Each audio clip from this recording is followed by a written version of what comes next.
Assalamualaikum warahmatullahi wabarakatuh. Kembali lagi dengan saya Irfa Hosiati. Pada pertemuan kali ini kita akan membahas tentang ketentuan Islam mengenai kepemilikan.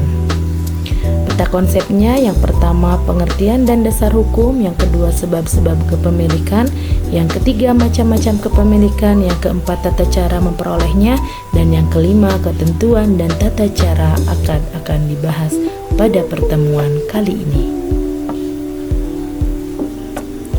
Pengertian kepemilikan itu berasal dari kata milkiyah atau milkun yang berarti menguasai atau memiliki. Sedangkan secara istilah kepemilikan itu adalah suatu kekhususan yang menurut syara menjamin pemiliknya itu bertindak terhadap barang miliknya kecuali ada yang menghalangi. Sedangkan menurut Ibnu Saidi bahwa milkun atau kepemilikan adalah sesuatu dan kemampuan berbuat sesuai dengan keinginan terhadap sesuatu itu. Adapun menurut Fatih Ahmad Abdul Karim bahwa kepemilikan adalah memiliki sesuatu dan sanggup bertindak secara bebas terhadapnya. Kemudian dasar hukum kepemilikan terdapat dalam Quran surat Al-Ahzab ayat 50. Di sini kita lihat bisa dibaca dari mulai Arab beserta artinya, boleh dipahami oleh teman-teman semua ya. Ini adalah dasar hukum mengenai kepemilikan. Baik, selanjutnya kita akan lanjut kepada sebab-sebab kepemilikan. Yang pertama yaitu ada ihrozul mubahat, yang artinya barang atau harta itu belum ada kepemilikannya secara sah, seperti ikan yang ada di sungai. Yang kedua yaitu kepemilikan bil halafiyah, yaitu barang atau harta yang dimiliki karena warisan atau wasiat. Contohnya seseorang mendapatkan warisan dari neneknya. Yang ketiga ada bil uqud, yaitu barang atau harta yang dimiliki melalui akad, seperti jual beli dan pinjam meminjam. Yang keempat ada minal mamluk, barang atau harta yang didapat dari perkembangbiakan minal mamluk, seperti telur yang dihasilkan oleh ayam. Dan yang terakhir yaitu ihya'al mawat, yang artinya adalah membuka lahan baru. Mari kita simak biar lebih jelas yang dimaksud dengan ihrojul mubahat. Ihrojul mubahat itu harus memenuhi syarat. Yang pertama, harta atau benda tersebut ditemukan belum ada pemiliknya, dan yang kedua, harta atau barang yang ditemukan memang dimaksudkan untuk dimiliki oleh orang tersebut. Maka di sini disebut dengan ihrojul mubahat. Nah, kemudian di sini halafiyah, yang tadi bil halafiyah itu ternyata terbagi ke dalam dua macam. Yang pertama ada halafiyah syahsyun an syahsyin, yang kedua ada bil halafiyah syai'un an syai'in. Halafiyah syahsyun an syahsyin yaitu kepemilikan suatu harta dari harta yang ditinggalkan oleh pewarisnya, sebatas memiliki harta, bukan mewarisi utang si pewaris. Kemudian yang kedua ada syahsyun an syahsyin, yaitu seseorang untuk mengganti harta atau barang milik orang lain karena rusak atau hilang sesuai dengan harga dari barang tersebut. Bahasa fikih lainnya mungkin bisa disebut dengan ariyah atau barang pinjaman. Jadi ketika seseorang meminjam barang rusak atau hilang, maka harus diganti barang tersebut kepada pemiliknya. Nah, di sini penjelasan lebih jelas mengenai ihya'al mawat, membuka lahan baru itu. Di sini ada hadis At-Tirmizi, yaitu hadis ke 1299, bahwasannya barang siapa yang menghidupkan tanah mati, maka tanah itu menjadi haknya. Tidak ada bagi orang yang aniaya hak atas sesuatu.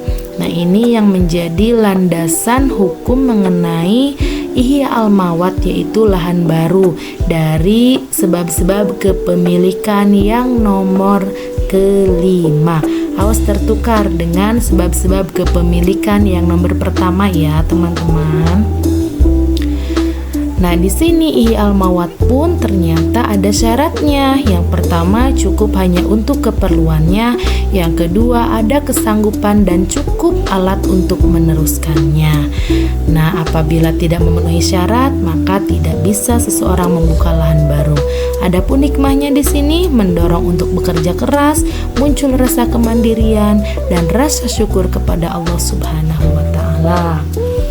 Selanjutnya kita akan membahas kepada macam-macam kepemilikan, ada 3, yaitu ada kepemilikan penuh, ada kepemilikan materi, dan ada kepemilikan manfaat. Kepemilikan penuh yaitu penguasaan dan manfaat terhadap benda atau harta yang dimiliki secara bebas dan dibenarkan secara hukum. Contohnya seperti handphone, televisi, rumah. Yang kedua ada kepemilikan materi, yaitu kepemilikan seseorang terhadap benda atau barang terbatas kepada penguasaan materinya saja. Seperti seseorang yang menyewakan rumahnya, maka yang menjadi kepemilikan materi itu adalah bagi orang yang memiliki rumah. Nah, kepemilikan manfaat justru kebalikannya, yaitu kepemilikan seseorang terhadap benda terbatas kepada pemanfaatannya. Contohnya orang yang mengontrak rumah tadi, maka yang menjadi kepemilikan manfaatnya adalah orang yang mengontraknya. Kepemilikan materi itu adalah orang yang mempunyai rumah kontrakan itu. Nah, di sini adapun menurut Dr. Husain Abdullah bahwa macam-macam kepemilikan itu sama teman-teman, terbagi ke dalam 3 bagian. Yang pertama ada kepemilikan pribadi, yang kedua kepemilikan umum, dan yang ketiga kepemilikan negara.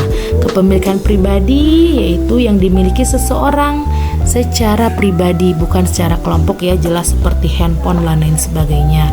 Kepemilikan umum ada masjid, pasar, dan lain sebagainya. Dan yang ketiga ada kepemilikan negara, yaitu sekolah negeri, kemudian gedung, dan lain sebagainya. Nah, di sini adapun ketentuan dan tata cara akad ya. Akad itu adalah ikatan atau persetujuan. Akad adalah transaksi atau kesepakatan antara seseorang dengan orang lain. Adapun dasar hukum akad yaitu terdapat dalam Quran surat Al-Maidah ayat 1 yang berbunyi, Ya ayyuhalladzina amanu aufu bil uqud.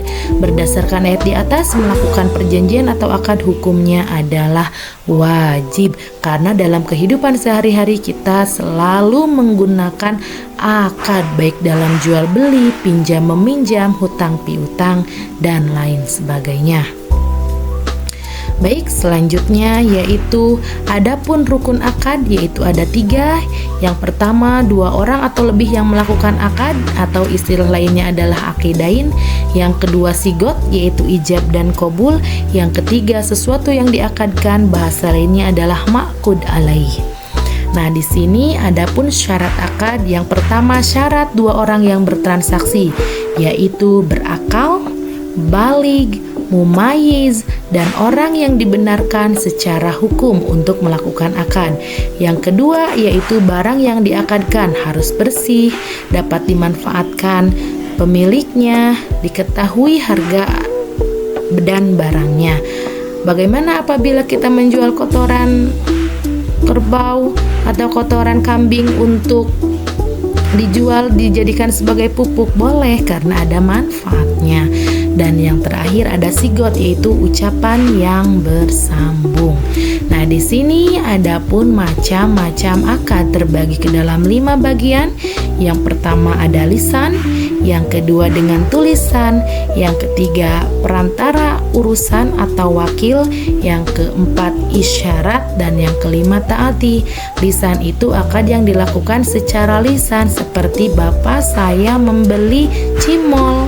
Nah, itu akad dengan menggunakan lisan. Yang kedua, akad dengan menggunakan tulisan, yaitu seperti kita membeli produk online, berarti berupa struk pembayaran, atau kita jajan di Hidmart, Indomart, Alfamart, itu akad dengan menggunakan tulisan. Yang keempat yaitu ada akad isyarat, yaitu akad yang dilakukan oleh seseorang yang tunawicara atau tuna rungu ya, yaitu dengan menggunakan bahasa isyarat. Dan yang terakhir ada akad taati. Akad taati itu adalah akad yang sering kita lakukan, seperti kita membeli cimol, simpan saja uangnya 5.000 misalkan, si amangnya pasti mengerti bahwa dia membeli cimol 5.000. Nah, jadi itu akad yang menjadi adat kebiasaan ya. Kemudian di sini ada pun hikmah dari akad. Yang pertama, munculnya pertanggungjawaban di antara penjual dan yang pembeli. Yang kedua, kepuasan dari sebelah pihak. Dan yang ketiga, terhindar dari perselisihan, terhindar kepemilikan yang tidak sah. Kemudian statusnya jelas. Nah, ini adalah hikmah dari dilakukannya akad yang sudah tadi kita jelaskan. Sekian dari saya, terima kasih atas segala perhatiannya. Semoga pembelajaran kali ini dapat bermanfaat bagi kita semua. Wassalamualaikum warahmatullahi wabarakatuh.